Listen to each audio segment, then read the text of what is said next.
Shalom WJC family. It's time for our weekly Torah Talk. This week we are going to be reading Parshat Re'eh in synagogue, a collection of mitzvot, of laws and commandments that Moses delivers to the people before they're on their way into the promised land. I want to focus in on one particular concept that Moses gives us. It's the idea of the false prophet that we are not supposed to follow. But I think, in fact, this is not just a religious comment. This is not Moses only telling us something about a religious idea, which is don't follow the a false prophet. The question is, how do you know a false prophet? What this is, in fact, an idea about is self-doubt and self-esteem, and how to know how to follow your neshama, your soul, and your lev, your heart, in order to recognize what's right and what's wrong, even when someone very persuasive, even when someone very powerful is trying to convince you otherwise. Now, this is particularly poignant today because, at least I believe, and I'm not the first to say it, our culture and our society is suffering, and very much so, our Jewish communities are suffering an episode of self-doubt, of poor self-esteem. And I think it's happening for a lot of reasons. I found in an article that was written by Beverly Flaxington in Psychology Today back in 2015, what was at the time, I guess, revelatory, but what should surprise no one. A study conducted by the University of Gothenburg in Sweden, titled Sweden's Largest Facebook Study, examined the correlation between Facebook usage and levels of self-assurance, as well as the psychological effects of that relationship. And what did they find? They found that people who used Facebook, it negatively affected the user's self-esteem. Now, I think when we see that, we immediately jump to kids or teenagers who, there's some kind of cyberbullying or something. But in fact, this was a broad study, not just of children, and the use of social media. This is 2015. Now it's 2024. This should surprise no one. Gives people less confidence in their own opinions, less confidence that they can make the right decisions themselves. Just think about how often we each run to the internet when we have a question or an idea, when a child is sick, when we are not feeling well, when we're not sure how to handle a given problem or conversation. And now I've heard it even more so with the advent of these AI chatbots. I can't tell you how many people say, I write all my own stuff, but I run it through the AI chatbot just to check. In all kinds of situations, important and not important. Why do we need to run it through the AI chatbot? Because I'm not saying there's not useful tools there, but everything, it's become this lack of self-esteem, this lack of trusting our own mind and our own seichel, our own ideas, to guide us in the right way. Why do we have this collapse communally of self-confidence, of self-esteem? It seems to be related, at least in part, to social media and AI and all the things that are so useful and so wonderful, but also come with a price. But this is not a new phenomenon, and this is the context into which I want to put Moses says to the people, if there appears among you, this is chapter 13, verse 2, a dream diviner or a prophet, and he gives you a sign or a portent saying, let us follow and worship another God, whom you have not experienced, even if the sign or portent that he named has come true, right? So this prophet's going to show up. They're going to do some kind of miracle and say, come follow this other God because I can do this miracle. So this, it works, supposedly. Do not heed the words of that prophet or that dream diviner, for the Lord your God is testing you to see whether you really love the Lord your God with all your heart and with all your soul. All right, so what's the test? The test is if the person is telling you something that you know not to be true, if the person is telling you, follow this other God, or do this thing that doesn't really sound right deep in your neshama, deep in your soul, or deep in your heart, right? That's what God says.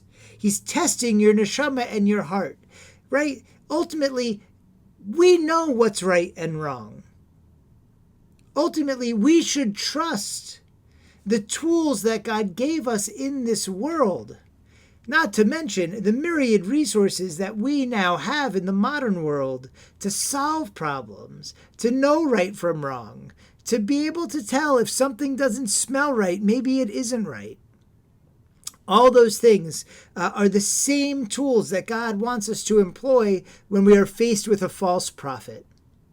Now, look, in this day and age, this same crisis of self-confidence that plagued the Israelites in the desert, who no matter what God did for them, no matter what Moses did for them, no matter what miracles they witnessed, manna falling from the heavens, seas parting, whatever it was, they still had this crisis of faith, this crisis of self-doubt, and because of it, they followed time and again other gods. The Israelite prophets, the way we know which are the prophets from later in the Bible, they are the ones who are telling the people what they should already know. Take care of the poor, create a just society, don't follow other gods.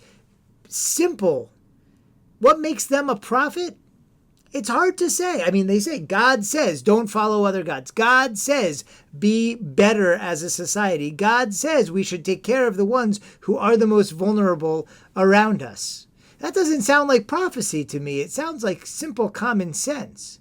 What makes the prophets prophets is that they were countercultural, that when everybody was zigging towards doing the wrong thing, listening to false prophets, not trusting their hearts and their neshamas, the things that made their soul vibrate at the right frequency, they were zagging back towards God. Everyone went this way, they went that way.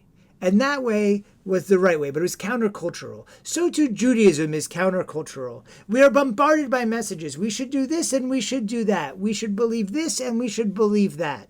And if we think otherwise, there is something wrong with us. If we think otherwise, then we are wrong-minded. And by the way, we have about zero tolerance for other people who would disagree with us as well. This is not just a crisis of civility, my friends. This is a crisis of self-esteem, right? It is both from a state of insecurity that we judge others to be crazy if their ideas are not the same as ours, without talking to them, without wanting to listen to them, right? The unwillingness to speak to people who disagree with you comes from insecurity of one's own views. Because if we believe in our own views, then we'll listen and we'll talk and we'll try and understand the other point of view. Compare that point of view up against ours, and ultimately either have our point of view strengthened through its being tested, or we're going to change our minds, which shouldn't scare us so much.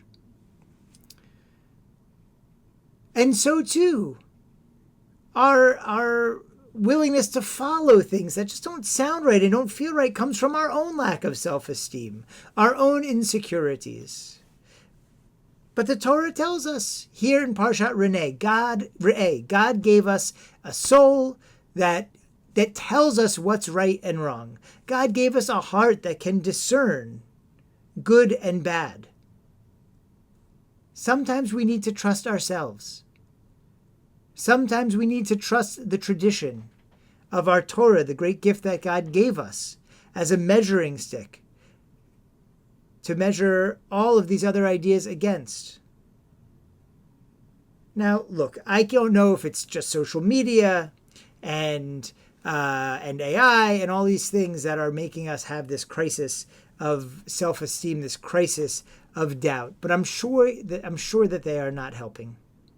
Perhaps the best message to take from this week's Torah portion is that it's time to spend less time with our faces in a screen, as we are right now, and more time talking to other people, showing up at synagogue or wherever it is that you find community, entering dialogues about the things that are very important to us, not only with the people who already agree with us. And in that way, we will make sure that we don't fall victim to false prophets. In that way, we will make sure that we always stay on the side of goodness and justice and righteousness. In that way, perhaps we will find our way to our own countercultural prophecy, our own countercultural lifestyle that will bring goodness into the world, tikkun, repair, and love, which is what God wanted all along, a holier society, the mission of the Jewish people. Let's have the confidence of that mission. Let's reach into our neshamas and our hearts and move them forward with the confidence that it takes to build a better society.